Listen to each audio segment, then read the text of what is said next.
നിലമ്പൂരിൽ കഴിഞ്ഞ 9 വർഷത്തിനിടെ സർക്കാർ എന്തൊക്കെ വികസന പ്രവർത്തനങ്ങൾ കൊണ്ടുവന്നു, ജനങ്ങൾക്ക് ഉപകാരപ്രദമായ കാര്യങ്ങൾ ചെയ്തു കൊടുത്തു.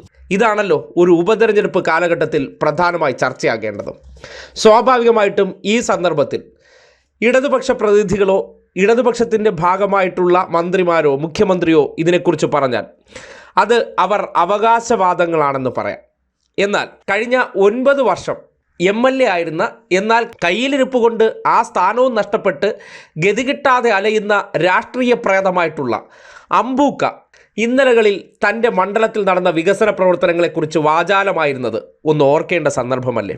കാര്യം ഇപ്പോൾ ഏതെങ്കിലും ഒരു രാഷ്ട്രീയ പാലമരത്തിലേക്ക് കയറിക്കൂടാൻ അദ്ദേഹം കുറ്റം പറയുന്നുണ്ടെങ്കിലും 10 വർഷത്തിനിടയിൽ നിലമ്പൂർ കണ്ട മാറ്റമെന്ത്, നിലമ്പൂരുകാർക്ക് അനുഭവിക്കാൻ തക്ക എന്തെല്ലാം സവിശേഷതകൾ ആ മണ്ഡലത്തിലേക്ക് കൊണ്ടുവന്നു എന്നതിനെ സംബന്ധിച്ച് അമ്പൂക്ക തന്നെ ഈ അടുത്ത കാലത്ത് മണ്ഡലത്തിലൂടെ മുഖ്യമന്ത്രിയും മന്ത്രിമാരും അടങ്ങുന്ന സംഘം നവകേരള സദസ്സിൽ പങ്കെടുക്കാൻ വന്നപ്പോൾ ആ വേദിയിൽ മൈക്ക് കെട്ടിവെച്ച് അനൗൺസ് ചെയ്ത ചില കാര്യങ്ങളുണ്ട്. ആ കാര്യങ്ങൾ ശരിയാണോ തെറ്റാണോ എന്ന് അവിടുത്തെ ഓരോ വോട്ടർക്കും പരിശോധിക്കാം. ഈ ഗവൺമെന്റ് അതിശക്തമായി മുന്നോട്ട് പോകും.